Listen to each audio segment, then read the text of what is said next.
come over here going, yeah. Hello everyone and welcome. We are Two Fun Guys. I'm Josh. And I'm Kevin. We're coming to you from the top secret bug out bunker here in the wild and wonderful state of West Virginia. So today, as promised, we have decided to do some viewer submission ideas, and one person, or actually a couple people in particular, were asking about what first aid kits should look like. Faith Lewis. Yes. Faith Lewis was a subscriber to the page and to the channel, and she wanted to know what would be a good first aid kit. She told us that just recently she was hiking and had a pretty decent fall and didn't have anything really to take care of any injuries. Yeah. So I brought my first aid kit in, and we're going to go over it piece by piece, and I'll show you what I keep in mind.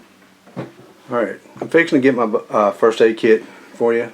Before I get into it, I want to point out a couple of things. If you have a first aid kit that fills half your backpack, you've got way too much stuff. You know, you're not carrying an operating room, you're not carrying an emergency room, you're just wanting to carry enough to take care of an injury before having to go to the emergency room. Something to fill that void from the time of the injury to the time you get to the emergency room. If you've got sutures, IV fluids, Intubation equipment. If you've got a defibrillator in your back, you've got way too much stuff. So we're going to go ahead. I'm going to bust into my first aid kit, and I'm going to show you what I carry. Alright, first off, this is just a Maxpedition, I believe it's a FR1 pack, just a small pack. Alright. Alright, what I'm going to get into first is, get in the frame here. Basic necessities. This is 2 packs of non-latex gloves. Alright. Not even going to go into the whole Band-Aid thing with you. Alright.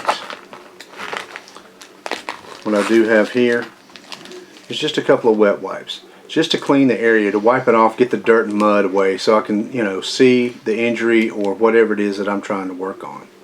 Alright. Alright. Next in my kit is a brush. It's just a small brush. If you have a scalp laceration, or if you think you've got ticks, or if you think you've got some kind of bugs in your hair, you're going to want to be able to part it, get to the injury or the tick or whatever it is. Crickets. Crotch crickets. If you got crickets in your crotch, you want to be able to part the hair and do a little gynecosmetology. Alright, you're going to want to part the hair, style it, tease it, wet it, whatever you got to do. But anyway, you're going to want to part the hair. I like these. They're flat. Don't take up any space. No. Alright. Alright, next in my kit, and the reason I keep this all together is because this is some primary stuff. First thing right here is 1 single aspirin kept in this pack. It's a 325 milligram aspirin. And why do I want 1 aspirin? Well, if I'm out in the field, I'm having chest pain, my buddy's having chest pain, the first thing that you need to do is chew up an aspirin and get to the emergency room as quick as you can if you think you're having a heart attack. So I keep it close by where I can immediately grab it. Next goes to my dressings. I have a pack of tampons. Remember these? Puncture wounds, gunshot wounds, stab wounds, anything like that you're going to want to stop bleeding. We have the tampons. Yep. Oh, what goes with tampons? Oh, Kotex pads.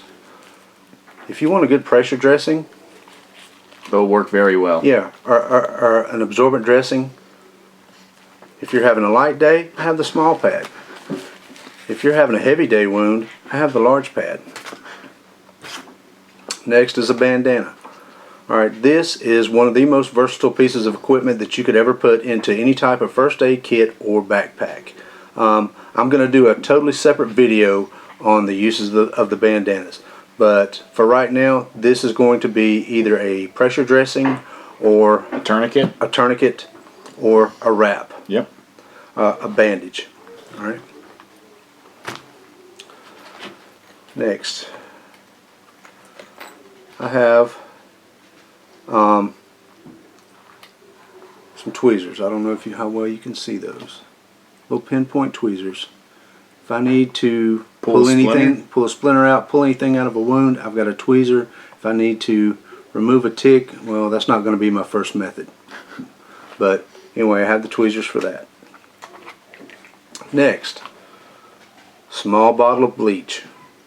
It's an antiseptic, and if I need to purify some water really quick to clean a wound, this is how I'm going to do it. Yep. This is good for 6 months. So make sure you put your expiration date on it and keep an eye on it. Before you head out, make sure you check the expiration date. Alright. What's next? Alright. Bag of bundle joy. Next is my multi-purpose pill bottle. All this is a match holder. It's got an O-ring on it, keeps everything dry. Alright. The reason these are loose is because this is my personal first aid kit. I know exactly what each of these pills are.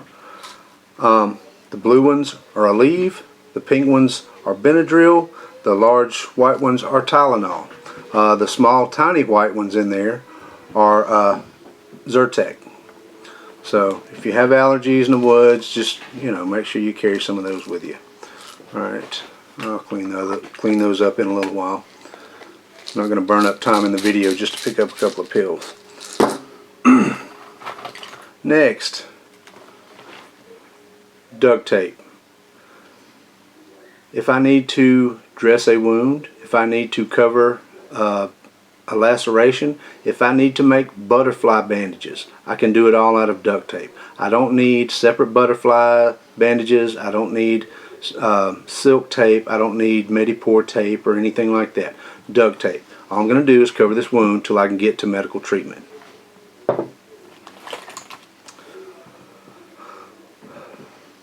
Silvadene cream. It's for burns. Lanacane, maximum strength. This is for specific purposes. It has 20% benzocaine in it. You can put it on any type of bug bite. You can put it on red bugs. It will numb it up. Alright, so that right there is one of the best itch creams you can get.